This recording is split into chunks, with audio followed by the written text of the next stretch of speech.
حضرت صلی اللہ علیہ وآلہ وسلم پر وحی کا ابتدائی دور اچھے سچے پاکیزہ خوابوں سے شروع ہوا۔ آپ خواب میں جو کچھ دیکھتے وہ صبح کی روشنی کی طرح صحیح اور سچا ثابت ہوتا۔ پھر من جانب قدرت آپ تنہائی پسند ہو گئے اور آپ نے غار حرا میں خلوت نشینی اختیار فرمائی اور کئی دن اور رات وہاں مسلسل عبادت اور یاد الہی و ذکر میں مشغول رہنے لگے۔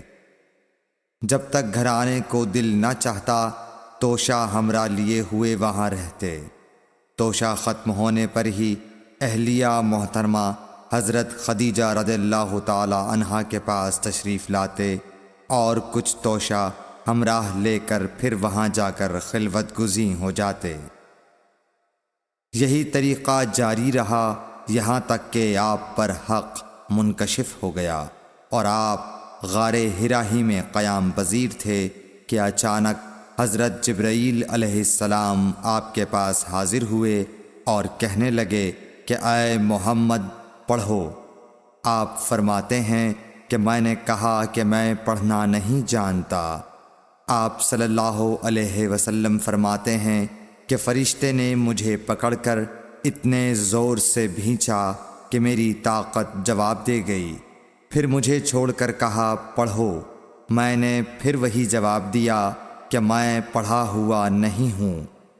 اس فرشتے نے مجھ کو نہایت ہی زور سے بھینچا کہ مجھ کو سخت تکلیف محسوس ہوئی۔ پھر اس نے کہا کہ پڑھ۔ میں نے کہا میں پڑھا ہوا نہیں ہوں۔ فرشتے نے تیسری بار مجھ کو پکڑا اور تیسری مرتبہ پھر مجھ کو بھینچا۔ پھر مجھے چھوڑ دیا اور کہنے لگا کہ پڑھو اپنے رب کے نام کی مدد سے جس نے پیدا کیا اور انسان کو خون کی پھٹکی سے بنایا۔ پڑھو اور آپ کا رب بہت ہی مہربانیاں کرنے والا ہے۔ بس یہی آیتیں آپ حضرت جبرائیل علیہ السلام سے سن کر اس حال میں غار حرا سے واپس ہوئے کہ آپ کا دل اس انوکھے واقعے سے کانپ رہا تھا۔ آپ حضرت خدیجہ کے ہاں تشریف لائے اور فرمایا کہ مجھے کمبل اوڑھا دو، مجھے کمبل اوڑھا دو۔ لوگوں نے آپ کو کمبل اوڑھا دیا۔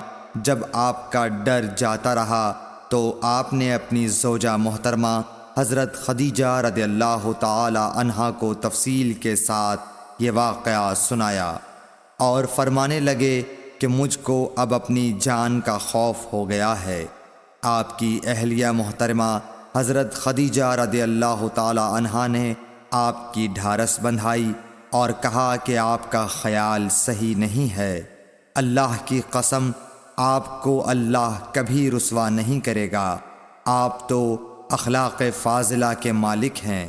آپ تو کنبہ پرور ہیں، بے کسوں کا بوجھ اپنے سر پر رکھتے ہیں، مفلسوں کے لیے آپ کماتے ہیں، مہمان نوازی میں آپ بے مثال ہیں اور مشکل وقت میں آپ امر حق کا ساتھ دیتے ہیں۔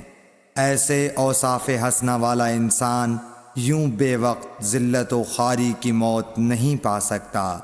پھر مزید تسلی کے لیے حضرت خدیجہ رضی اللہ تعالی عنہا آپ کو ورقہ بن نوفل کے پاس لے گئیں جو ان کے چچا زاد بھائی تھے اور زمانہ جاہلیت میں نصرانی مذہب اختیار کر چکے تھے اور عبرانی زبان کے کاتب تھے۔ چنانچہ انجیل کو بھی حسب منشائے خداوندی عبرانی زبان میں لکھا کرتے تھے۔ انجیل سریانی زبان میں نازل ہوئی تھی، پھر اس کا ترجمہ عبرانی زبان میں ہوا۔ ورقہ اسی کو لکھتے تھے۔ وہ بہت بوڑھے ہو گئے تھے، یہاں تک کہ ان کی بینائی بھی رخصت ہو چکی تھی۔ حضرت خدیجہ رضی اللہ تعالی عنہا نے ان کے سامنے آپ کے حالات بیان کیے اور کہا کہ اے چچا زاد بھائی، اپنے بھتیجے محمد صلی اللہ علیہ وسلم کی زبانی ذرا ان کی کیفیت سن لیجئے۔ وہ بولے کہ بھتیجے آپ نے جو کچھ دیکھا ہے اس کی تفصیل سناؤ۔ چنانچہ آپ صلی اللہ علیہ وآلہ وسلم نے از اول تا آخر پورا واقعہ سنایا، جسے سن کر ورقہ بے اختیار ہو کر بول اٹھے کہ یہ تو وہی ناموس معزز رازدان فرشتہ ہے جسے اللہ نے حضرت موسیٰ علیہ السلام پر وحی دے کر بھیجا تھا۔ کاش میں آپ کے اس عہد نبوت کے شروع ہونے پر جواں عمر ہوتا، کاش میں اس وقت تک زندہ رہتا جب کہ آپ کی قوم آپ کو اس شہر سے نکال دے گی۔